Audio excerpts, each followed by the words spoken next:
말씀 봅니다. 말씀은 히브리서 11장 32절로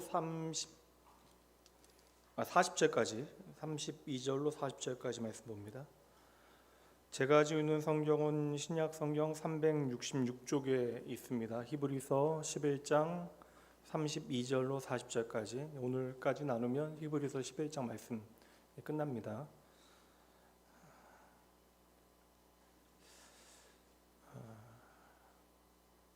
말씀 봉독할게요. 저와 여러분이 한 절씩 좀 교독하면서 봉독할까요?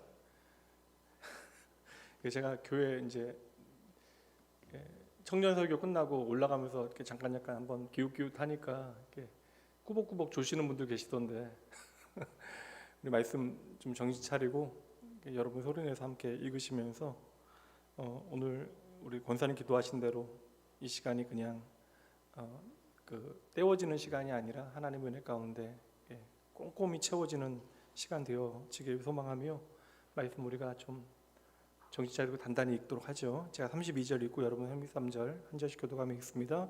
내가 무슨 말을 더 하리요?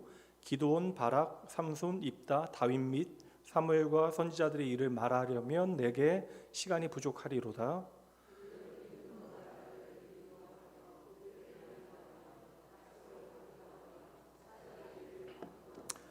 불의 세력을 멸하기도 하며 칼날을 피하기도 하며 연약한 가운데서 강하게 되기도 하며 전쟁에 용감하게 되어 이방 사람들의 진을 물리치기도 하며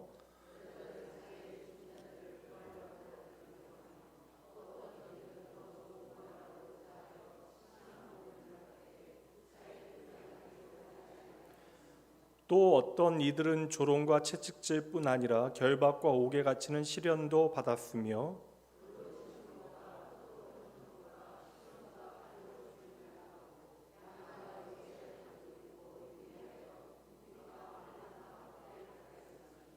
이런 사람은 세상이 감당하지 못하느니라. 그들이 광야와 산과 동굴과 토굴에 유리하였느니라.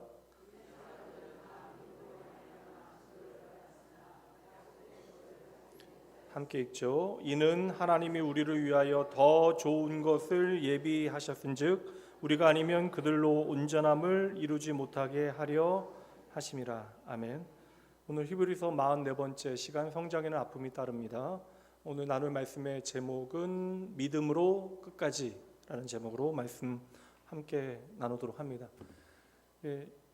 너무나 뻔한 말인데 시간 너무나 빠르잖아요. 어느새 여러분 5월입니다. 아이들 되게 착해지는 때잖아요. 오늘도 아빠 옆에서 생글생글 웃는 애가 있길래 너 왜 이렇게 아빠하고 웃니? 그랬더니 어린이날 때문에 그렇다고. 지난 겨울 우리 추운 거 기억나세요? 어느새 기억 안 나시죠? 그렇게 추워서 빨리 봄 되기를 기다렸는데 이제 어느새 이제 봄도 지나가고 이제 여름이 코앞에 있는 것 같아서 금년에 폭염 지독하다라고 이야기하는데 좀 안 더우면 좋겠어요. 여름이 저한테는 정말 쥐약이거든요. 여름 너무 싫어하는데 여름이 얼마나 더울까 걱정해야 되는 이제 때가 가까이 오고 있습니다. 우리는 이게 다 당연하잖아요. 이제 겨울 지나가면 봄이 오고 여름 오고 또 가을 오고 겨울 오고 별다를 것 없이 우리가 이 시간의 흐름을 받아들이고 있지만 신기하지 않아요, 여러분? 겨울 다음에 단 한 번이라도 여름이 온 적 있나요? 겨울 다음에 가을이 온 적이 있어요?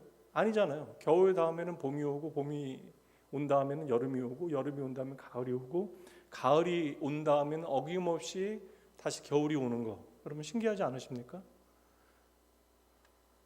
제가 지난주 이제 산책하면서 이제 완연한 봄의 기운, 이제 제가 느끼기엔 이제 봄의 끝물인 것 같은데 이제 이게 봄의 마지막에 이제 계절의 확연한 변화를 느끼면서 문득 오늘 유난히 여러분 어디 가신 분들도 많지만 아프신 분들 많거든요. 이게 환절기에 또 이제 이런저런 이제 기관지나 여러 이제 감기나 것들로 환절기 질환으로 또 고생하시는 분들 많으신 것 같은데 제가 이제 좀 산책을 하다가 잡생각이 약간 들었습니다. 여러분 5월이 되니까 더워지는 걸까요? 아니면 더워지니까 5월이 오는 걸까요? 잡생각이다라고 여러분 생각하고 계시죠? 자연의 변화라고 하는 것은 이렇게 달력과 상관이 사실은 없는 거잖아요. 이게 자연의 변화라는 것을 이제 우리가 체감할 수 있도록 달력을 맞춰 놓은 것이죠. 그러니까 자연의 변화는 달력 때문에 일어나는 것이 아닙니다. 그러니까 5월이 됐기 때문에 이제 뭐 봄이 지나고 이제 여름이 성큼 다가왔다, 우리가 이것을 경험하게 되는 건 아니죠.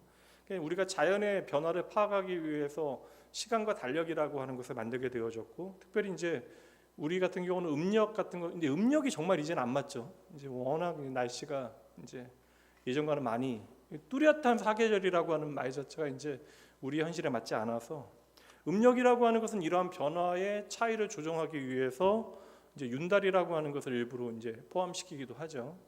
2월에는 윤달까지 포함을 시켰습니다. 결국 달력이라고 하는 것은 자연의 변화를 이해하기 위한 도구인데, 참 재미있는 게 뭐냐면 자연의 변화를 우리가 인식하고 제대로 대처하기 위해서 달력이라고 하는 것, 이거 시간의 흐름이죠. 이것을 정해 놓았는데 이게 나도 모르게 이제 3월이 되니까 봄이다라고 하는 생각을 하는 거예요. 그렇잖아요. 4월이니까 이럴 것이다, 5월이면 이럴 것이다. 그러니까 3월이 되었으니까 봄이 되어졌고 이 봄에 어울리는 삶을 살아야겠다. 하지만 이제 계절이라고 하는 것은 그 달력에 의해서 움직이는 것이 아니라 자연의 흐름 가운데 자연스럽게 움직이고 있는 거예요. 저는 이것이 이제 자주 이야기하는 대로 하나님의 창조의 계획이고 창조의 섭리가 되어지는 것입니다. 그러게 이제 달력이라고 하는 것은 사계절이라고 하는 주기에 따라서 자연의 흐름을 우리가 좀 잘 이해할 수 있도록 도와주는 도구가 되어질 뿐이죠. 근데 우리가 이제 이러한 자연의 흐름을 잘 우리의 삶에 적용하고 우리가 좀 제대로 잘 살기 위해서 이게 시간과 달력이라고 하는 것을 만들어 놓았는데, 참 신기한 게 이것들이 없을 때보다 훨씬 더 이제 바쁘고 힘들게 좀 살아가는 느낌이 드는 것은 사실입니다.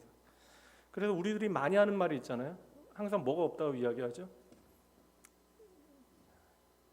그리고 이상하네. 수요예배 때 김영수 목사님 질문하면 이렇게 대답을 잘하더니 제 질문에는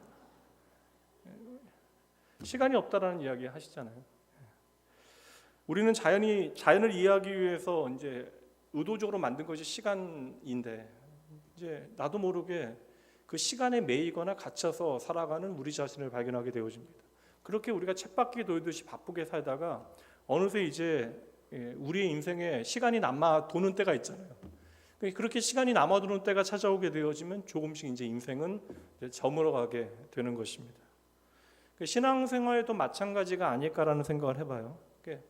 달력이 우리의 삶을 바꿔놓는 것이 아니라 이제 자연의 변화가 우리의 삶에 어떠한 패턴을 바꿔놓게 되어지는 것과 같이, 어떤 종교적인 형식이나 그런 종교적인 문화 자체가 우리를 거룩하게 변화시키는 것이 아니라, 히브리서의 주제는 바로 하나님께서 우리에게 주시는 믿음이 저와 여러분의 하나님의 사람으로, 그리스도의 사람으로, 그리스도의 장성한 분량에 이르기까지 우리를 변화시키는 것이다. 그래서 우리가 단지 교회에 앉아 있고 우리가 교회 안에서 봉사하고 일하기 때문에 우리가 거룩하게 변화되어지는 것이 아니라, 오늘도 믿음이 저와 여러분을 변화시키는 능력이 되어진다. 이건 이제 히브리서가 우리에게 보여주고 있는 거예요.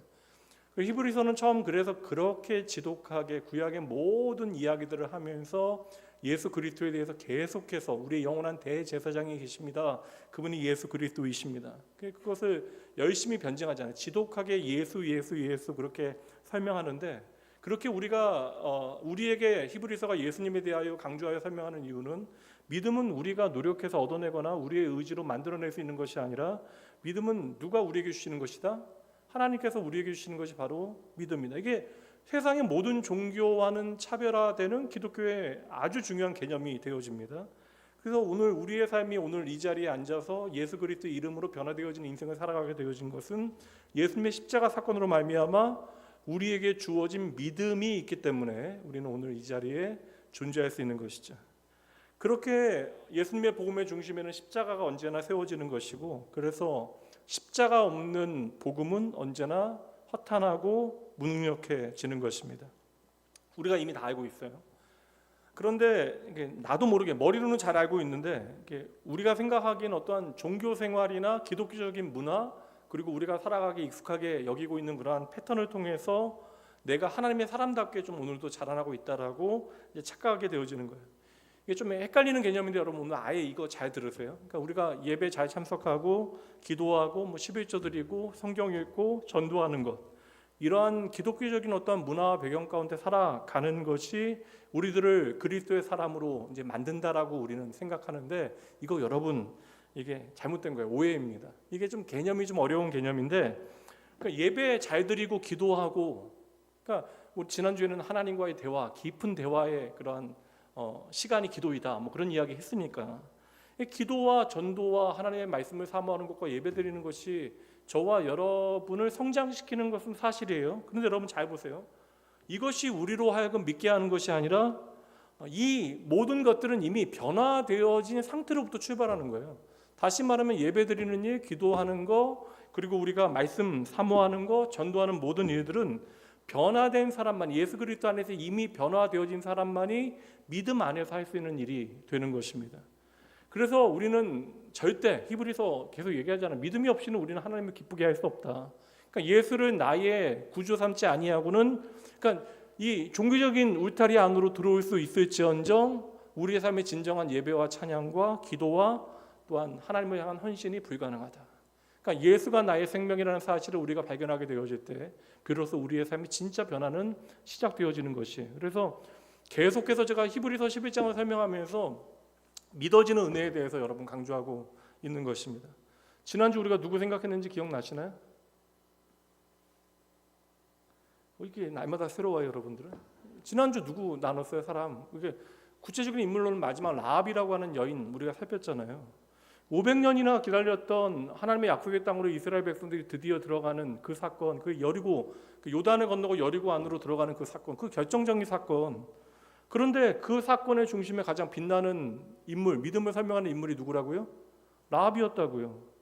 그렇게 오랜 세월 하나님의 약속, 물론 그들이 기다렸던 건 아니에요, 실상. 그 약속을 잊지 않았던 하나님 때문에 그들이 출애굽하여 홍해 건너고 광야 40년을 지나 하나님의 약속의 땅으로 들어오게 되어졌는데, 도리어 그 순간 하나님께서는 당신의 은혜의 조명을 라합에게 비추시고 라합을 통하여 이스라엘 백성들의 믿음 없음에 대하여 이제 보여주시는 거예요. 그러니까 라합을 통하여, 이방인인 라합을 통하여 하나님의 선택한 이스라엘 백성들이 믿음이 없다라는 것을 증명하시는 것입니다. 그리고 오직 믿어지는 은혜 가운데 라합이 하나님의 백성이 되어졌다, 구원받았다라는 사실을 이제 비추어 주는 것이죠. 그래서 이 사건에서 물론 뭐 이 일에 가장 중요한 역할을 하고 있는 것은 뭐 여호수아인 것 같고, 또 그리고 뭐 정탐꾼인 것 같고 그렇게 보여지지만, 이 여리고 사건에 있어서 가장 믿음 있는 사람, 하나님께서 보이시는 믿음의 어떠한 본질을 우리에게 잘 비춰주는 이 인물이 바로 누구라고요? 라합이라는 거예요. 라합. 이러한 배경을 생각하면서 오늘 본문의 말씀 읽도록 할게요. 인물에 대한 설명은 이제 다 끝났습니다. 그래서 이제 제가 원래 주제를 3번 정도 나눴는데, 그러니까 히브리서 5 설교가 좀 어렵다라고 여겨지는 분들도 계실 것 같아요. 그래서 제가 고민이 뭐냐면, 요사이는 일부러 좀 명제들을 만드는데 제가 원래 원하는 것은 그냥 여러분들에게 잘 해석해 드리는 거, 꼼꼼하게 해석해 드리는 것이 제 일이고, 또 한 45분, 50분 정도 설교하는데, 근데 여러분들에게 제대로 좀 꼼꼼하게 해석하기 위해서는 좀 적용이나 여러분들이 당장 좀 이렇게 쉽게 받아들일 수 있는 그런 내용들을 먼저 얘기하면 답이 안 나오니까, 꼼꼼한 해석의 과정을 좀 이렇게 저는 집중하는데, 그러다 이제 느끼는 거죠. 하나도 모르는구나 이분들. 그렇게 깨달은 날엔 다음 주는 좀 명제들이 많이 나옵니다. 오늘이 좀 그래요. 왜냐하면 지금 이제 11장을 정리하고 넘어가야 되는 자리이기 때문에. 그래서 이것도 사실 처음에는 제가 3번 정도 나눴는데 히브리서 좀 이제 정리해야겠다. 이제 12장, 13장 그래서 이렇게 중요한 내용들인데 너무 길게 끄지 말고, 끈다고 여러분들 다 아는 거 아니니까 여러분들 여하튼간 좀 이해하고 알아야 이건 도움이 되는 것이니까. 그렇게 좀 오늘은 40절까지 한꺼번에 넘어가려고 그래요. 여러분 잘 따라오시죠. 이제 32절 말씀 읽어보도록 합니다. 함께 읽습니다. 내가 무슨 말을 더 하리요? 기드온, 바락, 삼손, 입다, 다윗 및 사무엘과 선지자들의 일을 말하려면 내게 시간이 부족하리이다. 지금 히브리서 11장 옛날에는 이게 믿음의 명예의 전당, 저도 믿음의 명예의 전당이라고 하는 표현을 사용하기 좋아하긴 합니다. 그런데 우리가 오해하는 것은 아주 특출한 믿음의 사람들을 트로피와 같이 지금 전시해 놓은 것으로 우리가 이해한다라는 거예요. 하나님께서 칭찬할 만한 믿음의 인물들을 지금 트로피와 같이 11장 말씀에 진열되어진 전시장에 멋지게 세워놓은 말씀이 이 말씀이 아니에요. 그렇게 이해하면 이 말씀을 오해하는 것입니다. 그들이 우리에게 믿음을 보여주는 인물이긴 한데, 그들이 보여주는 것은 그들이 얼마나 뛰어난가, 얼마나 대단한 사람인가. 그렇다면 여러분, 빠진 인물이 너무 많아요. 그러니까 우리의 기준으로 이야기하면 빠져야 되는 인물은 들어가고 또 들어가야 되는 인물은 빠져 있습니다. 32절 말씀 다시 보여주시면 내가 무슨 말을 더 하리요? 이 말의 의미는 뭐예요? 엄밀히 말하면 이 수사법이 무슨 의미예요? 내가 무슨 말을 더 하겠습니까? 이건 뭐예요? 더 말을 해야만 한다라는 거예요? 더 할 필요가 없다라는 거예요? 없다라는 거잖아요. 맞죠? 이건 내가 더 이상 할 필요가 없다라는 거예요. 그러니까 마지막 말씀이 여러 사람들 이름, 이제 이 사람들에 대한 설명도 할 수 있는데 이 사람들 이야기하면서 내게 다 얘기하려면 시간이 부족하다. 그러니까 말을 하고 싶은데 시간이 없어서 아쉽다는 표현이 아닙니다. 더 이상 사람들을 여러분들에게 소개할 필요가 없습니다. 그래서 더 많은 믿음의 인물을 소개하지 못하는 아쉬움으로 지금 32절 말씀을 이야기하고 있는 것이 아니라 이미 여러분들에게 1장부터 예수 그리스도에 대한 설명으로 그분의 예수 그리스도 통하여 변화되어진 믿어지는 은혜 가운데 실제로 변화되어진 삶을 살아갔던 믿음의 인물들을 지금 충분히 증거하였기 때문에 더 이상 여러분들에게 설명할 필요가 없습니다라고 이야기하는 거예요. 그러니 지금 등장하는 모든 사람들은 다 각자 다른 인생을 살아가요. 저와 여러분같이 다 다른 일상을 살아간다고요. 그렇게 다 다른 일상을 살아감에도 불구하고 그들이 보여주는 믿음은 어떻다라는 거예요? 똑같다라는 거예요. 똑같다라는 거예요. 그들은 같은 믿음을 살아냈고 그 믿음 가운데 그들은 하나님이 기쁘시겠다. 그런데 여러분, 이 믿음을 주신 분이 누구이시다? 하나님이시다. 동일한 믿음을 주신 분이 하나님이시다. 그러니 하나님께서는 지금 어떠한 믿음을 주셨냐면 하나님의 약속을 믿는 믿음을 하나님의 백성들에게 주셨다. 믿어지는 은혜를 주셨다. 그래서 히브리서를 기록한 믿음의 이 선배는 지금까지 언급한 믿음의 사람들의 삶을 통하여 오늘 우리에게 이미 충분히 믿음이 무엇인가를 다 보여주었다라고 말씀하고 있는 거예요. 성경의 인물들의 이름에 우리가 이름값에 우리가 주눅들거나 그럴 필요가 없다라는 거예요. 그들이 얼마나 위대했는가를 우리에게 증명해 주고 있는 것이 아니라 오직 믿음으로 살아가는 삶이 무엇인가를 우리에게 보여주고 있는 것이다. 그리고 그 믿음의 정점에 서 있는 하나님의 약속으로 정점에 서 있는 예수 그리스도를 우리에게 증거하기 위한 이 모든 말씀은 기록된 거예요. 그래서 여러분, 약속의 시작이 되어진 아브라함으로부터 출발해서 지금 라합이라고 하는 인물로 마무리하게 되어지는 것입니다. 그러니 우리가 히브리서 11장 너무나 많이 들어왔는데 히브리서 11장을 읽으며 염두에 두어야 하는 것은 지금 구약시대부터 역사적으로 믿음 있는 모든 사람들을 차례대로 나열하고 있는 것이 아니라 빠진 사람들 많잖아요. 이 믿음을 가능하게 했던, 어찌 보면 불가능하게 보이는 사람들의 삶에 이 믿음을 가능하게 만들었던 하나님의 약속, 그 예수 그리스도를 너희가 봐라. 그러니 이 사람들은 누구입니까? 믿음 있는 사람들은 바로 약속의 성취를 우리에게 보여주는 증인들이 되어지는 것이죠. 그러니까 32절 말씀은 물리적인 시간 자체가 없다라는 의미가 아니라 더 이상 여러분들에게 믿음에 대해서 설명할, 사람을 들어서 설명할 필요가 없습니다. 이제 충분히 했습니다 라는 의미가 되는 것이죠. 그래서 결론은 분명합니다. 함께 읽어봅니다. 예수님만이 온전한 믿음이시다. 그러니까 우리의 삶을 통하여 믿음의 주 되신 예수 그리스도를 바라본다면 이것이 바로 믿음의 실체예요. 하나님의 약속이신 예수 그리스도가 우리의 생명이 되어지고 예수가 나의 전부가 되어지는 것이 믿음이 되어지는 것입니다. 이어지는 33절 말씀에 보면 32절 말씀에 보면 사람들의 이름이 등장하긴 해요. 기드온, 바락, 삼손, 입다. 이 사람들은 어떤 사람들이에요? 직업이 뭐예요, 여러분? 뭐예요, 직업이? 사사잖아요, 사사. 다들 잘 아시네. 이렇게 다 아시면서 대답 안 하면 의도가 있는 것으로 제가 생각해야죠. 이게 기드온과 바락과 삼손과 입다 같은 사사들, 그 사람들을 통해서 하나님께서 민족을 구원하시는데 이것은 하나님의 약속을 이루시는 과정이 되어지고 증거가 되어진다. 그래서 그들의 능력이나 숫자는 필요 없어요. 이 사람들은 바로 하나님의 뜻을 이루는 증인들로 등장하고 있는 사람들입니다. 그래서 사실 이게 보면 뭐 다른 좀 사사들 이름 나와도 되는데 좀 빠져야 될 것 같지 않아요? 입다나 삼손 뭐 결정적인 좀 장애가 있는 사람들이잖아요. 근데 이 사람들은 좀 빠져도 될 것 같은데 기도원도 좀 그렇고요. 믿음 없어 보이는 어떤 지점들이 있잖아요. 근데 이어 나오는 사람도 있잖아요. 다윗과 사무엘 좀 대단해 보이는 사람들이긴 하지만 뭐 선지자들도 마찬가지고 결국 이 사람들이 아무리 대단해 보일지라도 믿음의 실체를 보여주는 증인들로 이들은 이 자리에 있는 것이다. 그러니까 믿음의 주인은 오직 하나님이시다라는 진리를 우리에게 증명해주고 있는 사람들이다. 그러니 여러분 이거 참 좀 조심스러운 얘기긴 한데 큰 믿음 작은 믿음은 우리가 얘기하면 안 돼요, 여러분. 내가 믿음이 좋다, 믿음이 적다라는 것을 우리가 얘기하면 안 돼요. 믿음을 우리에게 주신 분이 누구예요?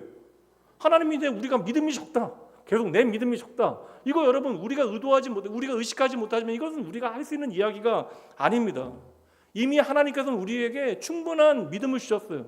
주 예수 그리스도를 나의 구주 삼고 오늘도 주의 몸된 교회에서 하나님을 예배할 수 있도록 저와 여러분을 불러주셨다라는 것입니다. 그러니 이 믿음의 문제는 여러분 개인에게 있어서 어떠한 자랑이 되어져서도 안 되고 부끄러움이 되어져서도 안 되는 거예요. 말씀드린 사사들 기드온과 바락과 삼손과 있다 다 인간적인 한계들이 명확했던 사람들입니다. 그럼에도 불구하고 하나님의 약속을 통하여 당신의 백성을 버리지 아니하겠다는 약속을 통해서 하나님께서는 구원자들을 세우시잖아요.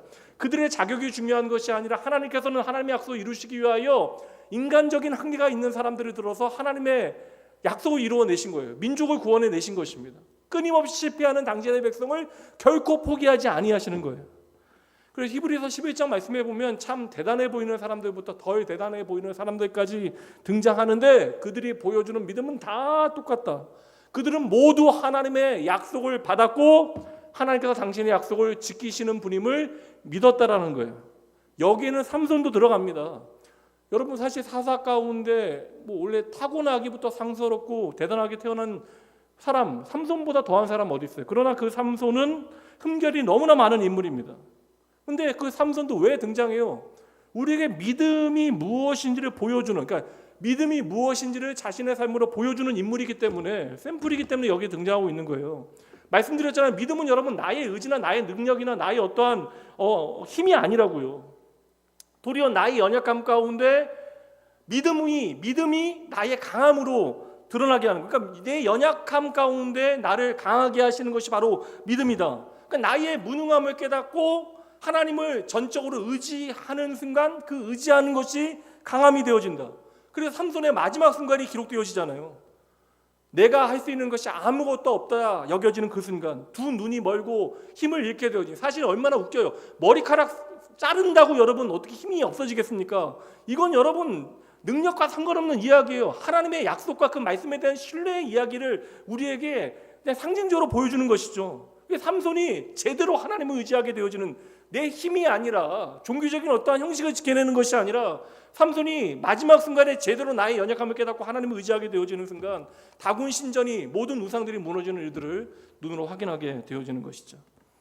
그러니까 히브리서 11장에 등장하고 있는 모든 믿음의 사람들은 다 다른 삶을 살아갔어도 동일하게 하나님의 약속을 믿었던 사람들이다. 믿어지는 은혜가 있었기에 그들이 하나님의 약속을 소망 중에 바라보게 되어졌다. 이것이 바로 그들이 보여주는 믿음의 실체가 되어지는 것입니다. 그래서 바울 사도가 이 믿음의 실체가 무엇인지를 고린도후서 말씀에서 너무나 멋지게 표현한 부분이 있어요. 이 말씀은 좀 읽고 넘어가면 도움이 될 것 같아요. 고린도후서 12장 9절과 10절. 먼저 하나님의 말씀과 하나님의 말씀과 바울 사도의 고백, 그리고 그가 깨닫게 되어진 믿음에 대한 정의가 마지막 10절 말씀에 나옵니다. 하나님께서 말씀하십니다. 하나님께서 나에게, 바울에게 이르시기를 내 은혜가 내게 족하도다. 이는 내 능력이 약한 데서 온전하여 짐이라 하신지라. 그때 바울 사도가 이제 하나님의 음성을 듣고 깨닫게 되어지죠. 그러므로 도리어 크게 기뻐함으로 나의 여러 연약한 것에 대하여 자랑하리니. 그러니까 하나님의 약속의 말씀을 듣게 되어지니까 내가 기뻐하는데 기뻐하는 것이 세상이 기뻐하지 못하는 것, 자랑하지 못하는 것에 대하여 내가 기뻐하고 자랑한대요. 이는 그리스도의 능력이 내게 머물게 하려 함이라. 그리고 해석이 나오죠. 10절 말씀이요. 믿음의 고백입니다. 함께 읽어봅니다. 그러므로 내가 그리스도를 위하여 약한 것들과 능욕과 궁핍과 박해와 곤고를 기뻐하노니 이는 내가 약한 그때의 강함이라. 이거 인과관계를 잘 보셔야 돼요. 하나님의 은혜는 인과관계가 없어요. 우리가 자격 없어도 주어지는 것인데 하나님께서 우리에게 주시는 그 믿음에 대한 설명, 이 믿음이 일하는 그런 관계를 잘 보시라는 거예요. 하나님께서는요, 그리스도를 위하여 네가 헌신하라, 무언가를 바쳐라 하시는 분이 아닙니다. 내가 그리스도를 위하여 살아가는 것 자체가 은혜가 되어지는 거예요. 그리스도를 위하여 존재할 수 없는 우리가 그리스도를 위하여 살아가게 되어지는 것, 이게 여러분 우리에게 믿어지는 은혜를 주셨기 때문에 그런 거예요.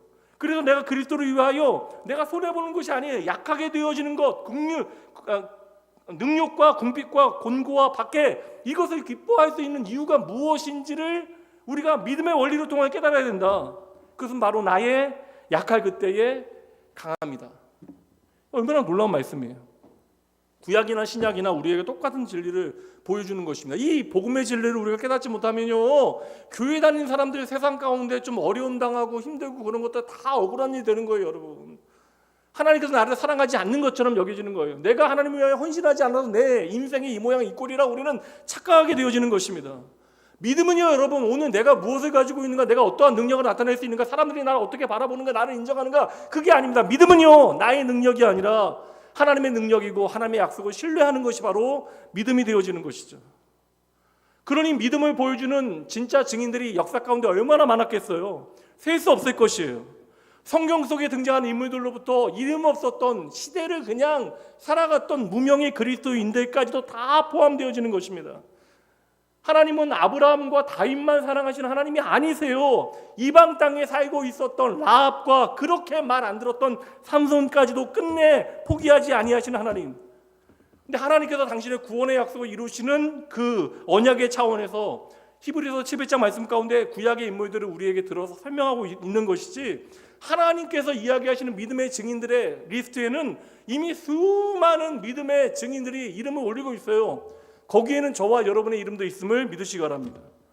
하나님께서 저와 여러분을 당신의 약속 가운데 불러주셨기 때문에 오늘 내가 하나님의 믿음의 증인으로 살아가야 한다는 사실을 깨달아야 하는 것이죠.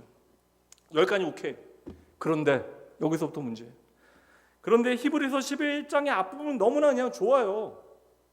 그런데 믿음의 승리가 무엇인지에 선포하고 믿음이 무엇인지에 대해서 우리가 변증하는데, 근데 그 승리가 우리가 원하는 모양이 아니라는 것에서 문제가 발생합니다. 그래서 이어지는 36장부터 이제 말씀을 보게 되어지면 전혀 생각하지 못했던 믿음의 결국과 믿음의 색깔을 보게 되어져요. 기대하지 못했던. 이제 36절부터 38절까지 봅니다. 끊어진 말씀이 아니에요. 다 연결되는 말씀이에요. 또 어떤 이들은 조롱과 채찍질뿐 아니라 결박과 옥에 갇히는 시련도 받았으며 돌로 치는 것과 톱으로 켜는 것과 시험과 칼로 죽임을 당하고 양과 염소의 가죽을 입고 유리하여 궁핍과 환난과 학대를 받았으니 이런 사람은 세상이 감당하지 못하느니라. 그들이 광야와 산과 동굴과 토굴에 유리하였느니라. 그 믿는 사람들의 삶 가운데 예기치 못했던 끔찍한 일들이 벌어지게 되어집니다. 기대하지 못했던 믿음에 대해서 다 설명한 다음에 그 다음에 기대하지 못했던 고난의 목록들이 지금 쫙 나오게 되어 펼쳐집니다. 36절 말씀에 조롱과 채찍질, 결박과 옥에 갇히는 시련을 받게 되어지고, 37절 말씀에 보면 돌로 치는 고통, 톱으로 켜는 죽음, 굶주림, 광야에서의 방황과 학대, 그리고 이제 그 성경 사본에 따라 들어가기도 하고 들어가지 않는 것은 그냥 이렇게 가로 안에 들어가고, 그 다음에는 광야와 산과 토굴과 동굴에서 유리하였다. 그러니까 내 집 하나도 없는 거예요. 전세가 되어졌건 뭐 자가가 되어졌건 내가 내 몸 편하게 누일 곳조차 없는 것입니다. 이런 말씀 읽으면 어떠세요, 여러분? 그냥 없으면 좋잖아요. 그냥 35장 5절까지 해서 딱 끝내면 좋잖아요. 근데 이 말씀 왜 붙여놓으시냐고요. 솔직히 우리가 좀 묻고 싶지 않아요? 왜 이런 일들이 성도의 삶에 벌어집니까? 우리가 외면하고 싶은 현실이에요. 그리고 실상은 많은 경우에 우리가 이러한 현실을 우리의 것으로 살아내지 않아요. 근데 단지 우리는 걱정하죠. 야, 우리의 삶에도 이런 일들이 벌어질 수 있겠구나.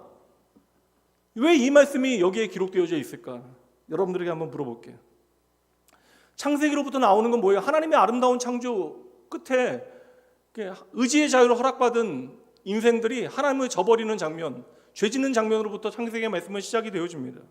그러니까 하나님을 떠나는 순간으로부터 그 죄의 참혹한 현상이 무엇인지를 우리는 확인하게 되어지잖아요. 그래서 아담의 아들, 두 아들 누구죠?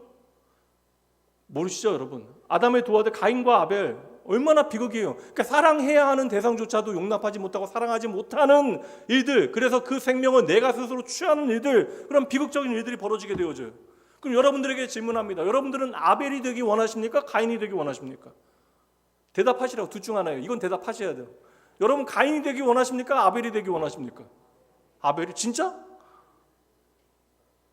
형이 없으세요, 여러분들은? 여러분 이거 여러분 돌 맞아 이거 죽는 게 얼마나 끔찍한 일이에요, 여러분. 예배드리다가 돌 맞아 죽잖아요. 근데 여러분 다음 말씀 기억하세요? 가인 잠깐 두려워하긴 하지만 문제없게 살아가요. 가인의 후손들 다 떵떵거리며 이름 날리며 다 세상 가운데 잘 먹고 잘 살다 누리다가 세상 끝나게 되어집니다. 그럼 다시 질문합니다. 여러분 솔직히 가인이 부러우세요? 아벨이 부러우세요? 아벨. 사실 나도 모르게 가인과 머리로는 아벨 하지만 나도 모르게 내 마음 깊은 곳에는 가인과 가인의 후손들의 배부름이 부러울 때가 있다고요.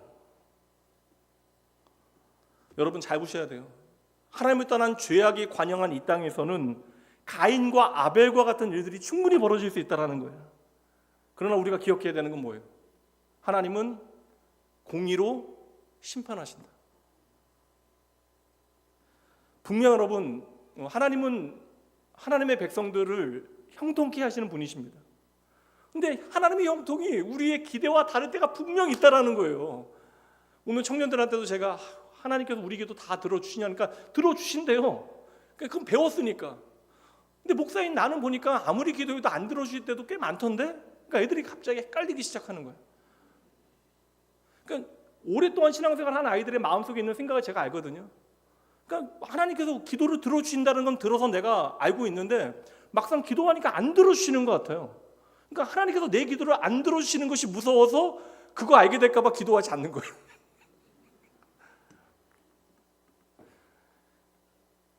안 들어주실 수도 있다. 그리고 우리가 기대하는 형통과 하나님의 형통은 다를 수도 있다. 아벨은 죽었잖아요. 그런데 가인의 후손들은 세상에서 이름 날리고 잘 먹고 잘 살잖아요. 만약에 여전히 오늘도 우리가 이 자리에 앉아서 가인의 후손들의 배부름을 부러워한다면 35절 말씀 보여주세요. 35절. 우리가 더 좋은 부활을 얻고자 하는 그 소망이 없는 거예요. 우리가 부활을 소망하지 못하기 때문에 그러한 것입니다. 이 땅이 전부라고 세상에 죽음이 끝이라고 우리가 착각하며 살아가기 때문에 나도 모르게 가인의 자손의 형통함을, 세상의 형통함을 부러워하는 것입니다. 여러분, 믿음은 분명 저와 여러분을 형통하게 하지만 하나님의 형통은 단지 이 세상에서의 형통이 아니라 하나님의 나라에서의 형통입니다. 하나님의 다스림 안에서의 형통이라는 사실을 아셔야 돼요. 그러니까 요셉의 형통함을 여러분 믿으셔야 돼요. 그냥 하나님과 동행하며 하나님을 경외하며 살아가는 그 삶의 버거운 자리가 형통의 자리라는 사실을 믿으셔야 합니다.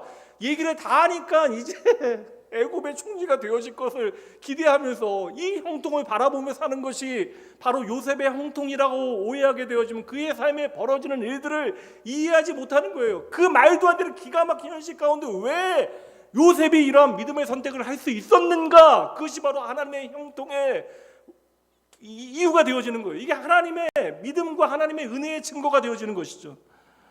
그래서 여러분, 믿음이라고 하는 것은요, 우리가 이 땅에서의 형통을 반드시 보장하는 것이 아니다. 물론 여러분, 우리가 믿음을 따라 잘 살게 되어지면 세상에서 잘 먹고 잘 살 가능성이 많아요. 정직하고 성실하게 일하면 거짓말하고 나쁜 일 하는 사람들보다 조금 덜 보일지는 몰라도 우리가 열심히 정직하게 하나님 앞에 우리의 인생을 살아가게 되어지면 뿌린 대로 거두는 세상의 창조의 원리에 따라 우리에게 주어지는 은혜들이 분명히 있을 것입니다. 근데 여러분, 믿음이라고 하는 것은 저와 여러분을 하여금 우리가 살아가는 인생 가운데 이 땅에 우리의 모든 것들을 올인하는 것이 아니라, 여러분, 믿음이라고 하는 것은 이 땅의 전부가 되어지는 것이 아니라 하나님의 뜻에, 하나님의 나라에 내 인생을 올인하는 전환점이 반드시 있어야 된다. 변화가 있어야 된다. 그것이 무엇입니까? 더 좋은, 35절 말씀대로 더 좋은 부활을 소망하고 하나님의 약속 믿고 우리의 삶에 순종하는 것, 이게 있어야 한다는 거예요. 내가 잘 되기 위해 순종하는 것이 아니라 하나님의 약속을 믿고 오늘 기꺼이 나를 위하여 순종을 선택하는 거예요. 그러니 여러분, 하나님의 형통은 등 따시고 배불러서 우리로 하여금 하나님의 부활을 믿지 못하게 만드는 또 다른 사두개인을 만들어내는 것이 아니라는 거예요. 이 땅에서 내가 너무나 잘 살아서 내가 이 다음 세상에 대하여 아쉬울 것 없는 인생을 살아가는 것이 하나님의 형통이 아니라는 것입니다.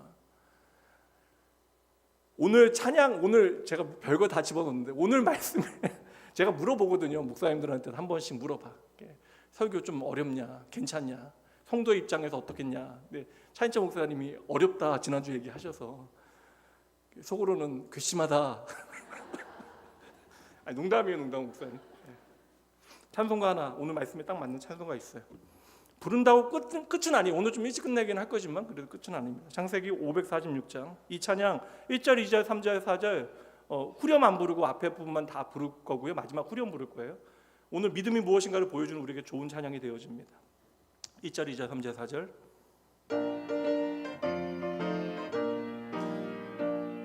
주의 약속하신 말씀 위에서 영원토록 주를 찬송하리. 같이 불러줘야죠. 주리 높여 주께 영광 돌리며 약속 믿고 굳게 서리라. 2절이요. 주님 약속하신 말씀 위에서 세상 염려 내게 엄습할 때에 용감하게 힘써 싸워 이기며 약속 믿고 굳게 서리라. 3절 주님 약속하신 말씀 위에서 영원하신 주의 사랑이 믿고 성령으로 힘써 싸워 이기며 약속 믿고 굳게 서리라. 4절 주님 약속하신 말씀 위에서 성령 인도하는 대로 행하며 주님 품에 항상 안식 얻으며 약속 믿고 굳게 서리라. 굳게 서리 영원하신 말씀 위에 굳게 서리. 굳게 서리 그 말씀 위에 굳게 서리라.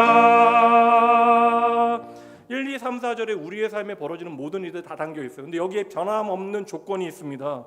주의 약속하신 말씀 위에서 약속 믿고 굳게 서리라. 이게 여러분 믿음이라고요. 이게 믿음이라고요. 하나님의 약속을 믿을 수 있는 은혜를 우리에게 주셨기에 오늘도 우리는 약속 믿고 우리의 삶의 모든 상황 가운데 빌립보서의 바울 사도의 말대로 이야기하면 자족하는 은혜를 누릴 수 있는 거예요. 내가 배부르거나 배고프거나 부자이거나 가난하거나 높아지거나 낮아지거나 그것에 매이지 아니하고 우리는 하나님의 약속 믿고 굳게 서게 되는 거예요. 여러분, 모두가 다 다니엘과 같이 사자굴에 살아나는 거 아니라고요. 기독교 역사 가운데 수많은 순교자들이 있었는데 그 사람들이 다니엘보다 신실하지 않아서 다 죽어야만 했습니까? 아벨과 같이 예배 잘 드리고도 죽는 사람들도 있을 수 있다. 여러분, 초대교회에 베드로는 살았고 야고보 사도는 죽어요. 그럼 이거 오해합니다. 그럼 역시 베드로가 좀 더 사명이 있으니까. 하나님께서 그래도 야고보보다는 베드로를 더 사랑하셨으니까. 이게 말도 안 되는 거죠. 어떤 사람은 주의 약속을 믿는 그 믿음 안에서 큰 승리를 경험하기도 해요. 그 큰 승리 때문에 내가 교만해지거나 하나님을 멀리 떠나지 않는다고요. 어떤 사람은 그 주를 믿는 약속을 믿는 믿음 안에서 기꺼이 죽음을 받아들입니다. 그 죽음 이후에 있는 하나님의 영원한 부활을 소망하는 거예요. 중요한 것은 믿음의 결국이 무엇인가, 그 마지막이 무엇인가를 우리가 놓치지 않는 거. 때때로 우리 인생 가운데 흔들리는 일들 많아요. 몸 아프고 또 인생에 여러 가지 문제들 벌어질 때, 내 사랑하는 사람들의 인생에 버거운 일들이 벌어지게 되어질 때, 경제적인 문제가 나를 너무나 괴롭히는 그 순간들, 우리가 연약하여져서 내가 흔들릴 수 있지만 하나님께서 저와 여러분을 사랑하시어 당신의 약속 가운데 우리를 붙들고 계시기에 우리의 믿음은 절대 흔들릴 수 없다라는 거예요. 우리가 하나님을 버릴 수 없다라는 것입니다. 믿음이라고 하는 것은 눈에 보이는 결과가 우리에게 믿음의 증거가 되어지는 것이 아니라, 여러분, 믿음은 결국 하나님과의 관계가 믿음이에요. 믿음은 눈에 보이는 상황이 아니라 그 상황과 상관없이 하나님을 의지하는 것이 바로 믿음입니다. 그래서 약해도 그 믿음은 우리의 삶에, 내가 연약하고 부족해도 믿음은 우리의 삶에 일하여 나의 약함을 통하여 하나님도 의지하게 함으로 하나님의 강함을 바라보게 하는 것이 바로 믿음이 되어지는 것이죠. 이미 우리는 믿음이 무엇인지 너무나 잘 알고 있어요. 그런데 막상 우리의 마음, 우리의 현실은 무엇입니까? 자색 옷 입고 호의호식하는 부자를 부러워하잖아요. 내 삶이 절대 하나님 두려워하고 경외하였던 거지 나사로이기를 우리는 원하지 아니합니다. 왜 예수님께서 이렇게 극단적인 비유를 이야기하실까? 이건 부자와 거지의 이야기가 아니에요. 여러분, 결론은 단순합니다. 부자는 부자로 죽었으나 영원한 멸망. 그러나 거지 나사로는 부활을 약속 안에 사모한 거예요. 이 극단적인 비유를 통하여 과연 우리가 하나님 안에서 우리에게 주어지는 부활의 소망을 가지고 하나님의 영원한 생명을 이 땅 가운데 내가 소중히 여기고 살아가는가? 그 안에서 믿음의 실제하는 증거들을 내 삶에 살아내고 있는가? 이거 부자와 거지 나사로를 통하여 우리에게 묻고 계신 거예요. 여러분, 더 좋은 부활이 우리에게 있음을 믿으십니까? 이거 믿는다면 오늘 우리의 삶에 현실이 전부가 되어지면 안 된다는 거예요. 오늘 내가 힘들고 어려운 거, 그리고 반대로 내가 조금 잘 먹고 잘 사는 거, 이것이 우리의 삶의 전부가 되어지면 안 된다는 거예요. 우리의 잘나감과 반대로 우리의 고난이 우리의 삶의 전부라고 착각해서는 안 된다. 오해해서는 안 된다. 우리는 인생을 통해서도 하나님을 드러내지만 심지어 말씀은 무엇을 보여줘? 죽음을 통해서도 우리는 믿음을 드러낼 수 있는 하나님의 사람임을 여러분 기억하셔야 합니다. 안 죽는 사람 있냐고요? 다 죽어요. 예수님께서 살려내셔도 나사로 다시 죽어요. 다 죽어요. 단 믿음 있는 저와 여러분은 이 땅이 우리의 전부가 되어져서는 안 된다는 거예요. 이제 오늘 말씀 마지막 절 보도록 할게요. 40절 말씀. 더 좋은 부활을 믿는 믿음의 사람들을 향하여 이렇게 이야기합니다. 40절 함께 읽습니다. 이는 하나님이 우리를 위하여 더 좋은 것을 예비하셨은즉 우리가 아니면 그들로 온전함을 이루지 못하게 하려 하심이라. 따라해 보세요. 하나님이 나를 위하여 더 좋은 것을 준비하셨습니다. 이걸 믿고 우리가 소망 중에 약속 붙들고 살아가는 게 믿음이라고요. 예수 그리스도께서 십자가 달려 죽으신 것은 우리가 이 땅 가운데 더 잘 먹고 잘 살라고, 물론 더 잘 먹고 잘 살게 하실 수 있는 분이십니다. 그러나 이 땅에서의 우리의 안녕과 복지를 위하여 예수님께서는 이 땅에 오시고 십자가에 달리시고 죽으시고 부활하신 것이 아니에요. 예수님께서는 우리에게 무엇 주시기 위해 이 땅에 오셨습니까? 당신을 우리에게 주시기 위해 이 땅에 오신 분이 바로 예수 그리스도이십니다. 그 진리가 오늘 예수의 십자가와 부활을 통하여 우리에게 믿어진다면 오늘 우리의 인생은 여기서부터 달라져야 한다는 거예요.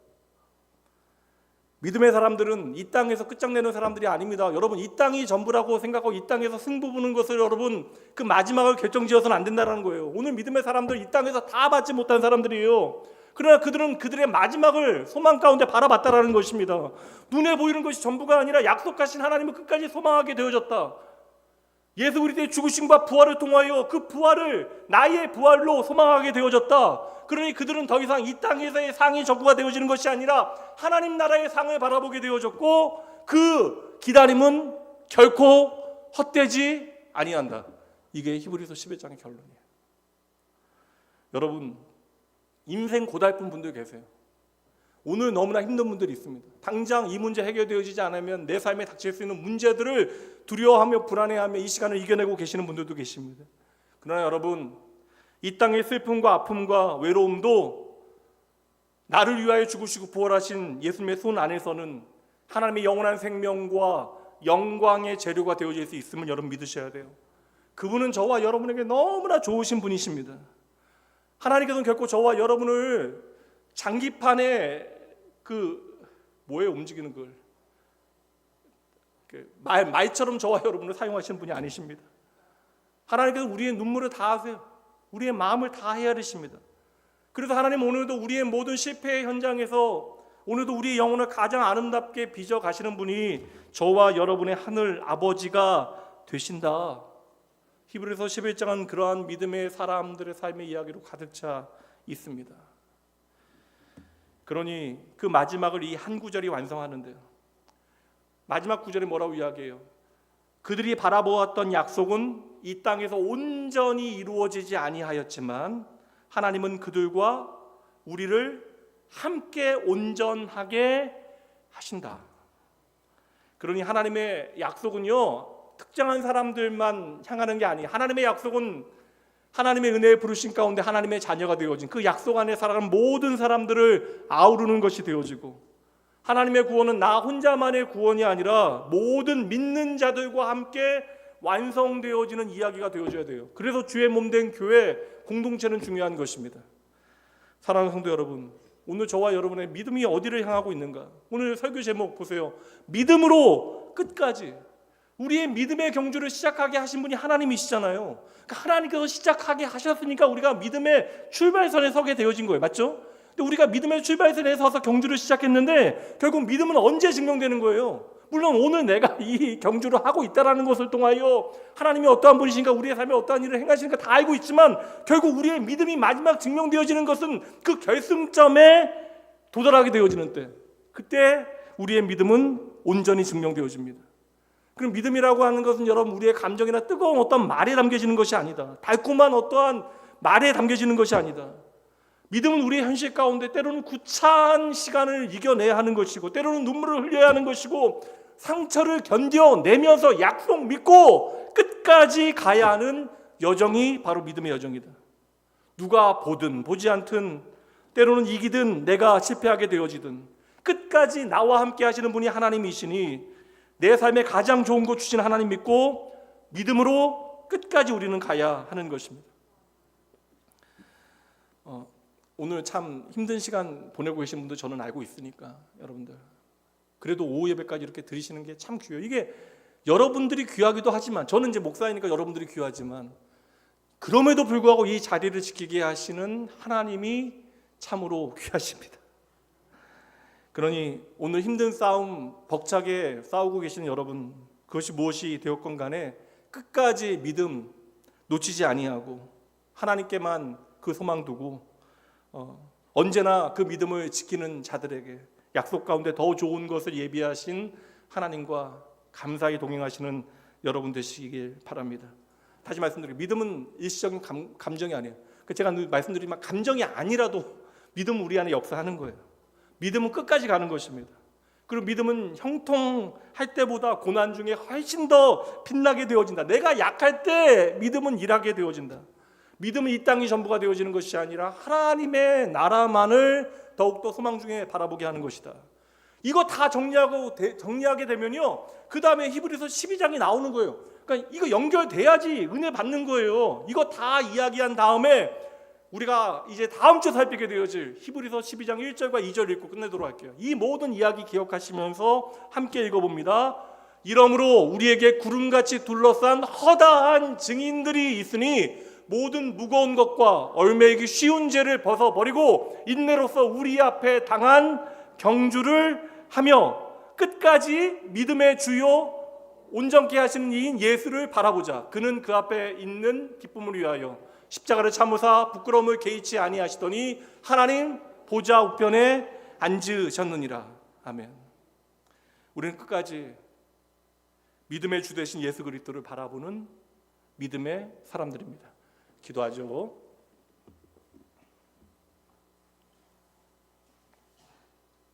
하나님 아버지, 오늘도 살아있는 말씀으로 우리의 심령을 두드려 주시니 감사합니다.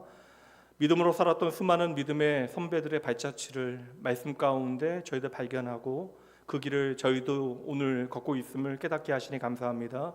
기도원과 바락과 삼손과 입다와 다윗과 사무엘, 그리고 이름조차 남지 않은 선지자들처럼 주님을 믿는 믿음 하나로 세상의 안녕, 세상의 자랑, 세상의 복지에 마음 두지 아니하고 세상의 불의의 칼날 앞에 섰던 믿음의 선배들의 삶을 저희의 마음에 새겨 봅니다. 저희도 시간에 쫓기게 되어지고 현실에 눌리며 눈앞에 있는 일들에 우리의 마음 빼앗길 때 참으로 많이 있지만, 그러나 언제나 말씀을 통하여 믿음은 그 모든 시간을 넘고 죽음을 넘어서 하늘의 생명과 영광을 바라보는 것임을 다시금 마음에 새겨냅니다. 오늘 말씀처럼 믿음은 상황을 이기는 능력이 아니라 어떠한 상황 가운데서도 주님을 바라보는 시선임을 고백하오니 우리의 모든 연약감 가운데 오늘 임하시는 하나님의 능력을 저희도 신뢰하게 하시고, 내가 약할 때 주님이 더욱더 강하게 일하신다라고 하는 약속의 말씀 붙들고 한 걸음 한 걸음 믿음 살아낼 수 있도록 주여 함께하여 주시옵소서. 결국 살든지 죽든지 오늘 내 삶을 통하여 그리스도만이 존귀하게 드러나길 소원하오니, 하나님 사랑하는 주의 아버지 자녀들 하루하루 더 좋은 부활을 바라보며 이 땅의 삶을 가치 있게 살게 하여 주시옵소서. 내 뜻을 이루어내는 세상에 하나님 없는 믿음이 아니라 하나님의 뜻에 온전히 나를 실어드리는 믿음을 저희의 삶에 나타내 보여 주시옵소서. 이 시간 예배하며 주님 앞에 11조 건축헌금 또한 감사와 소원의 예물 드린 손길들이 있습니다. 이들의 삶에 하나님 함께 하시어 하나님께서 책임지시는 믿음의 삶을 은혜 가운데 잘 살아낼 수 있도록 하나님 이들의 삶을 붙드시고 함께 하여 주시옵소서.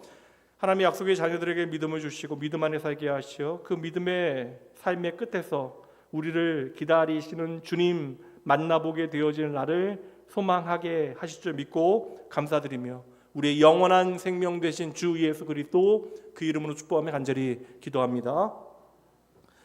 지금은 우리 주 예수 그리스도의 은혜와 하나님의 사랑하심 성령 하나님의 함께하심이 당장 믿음으로 산다는 것이 다 이해되지 않는다 할지라도 믿음은 눈앞에 있는 형통이 아니라 끝까지 하나님의 약속의 말씀 붙드는 것임을 깨닫고 내 걸음이 흔들릴 때마다 더욱더 믿음의 주 되신 예수 그리스도만을 바라보며 의지하고 살아가기로 다짐하는 모든 주의 백성들, 그들의 가정과 삶의 모든 현장, 그리고 이들이 다시 은혜로 살아가게 되어질 한 주간의 삶의 모든 자리 위에 지금부터 영원까지 함께 있을지어다. 아멘. 잠시 기도하고 평안히 돌아가시고요. 구역장 열린 모임 잠시 갖도록 합니다. 계절은 흐르고 꽃은 피고 저도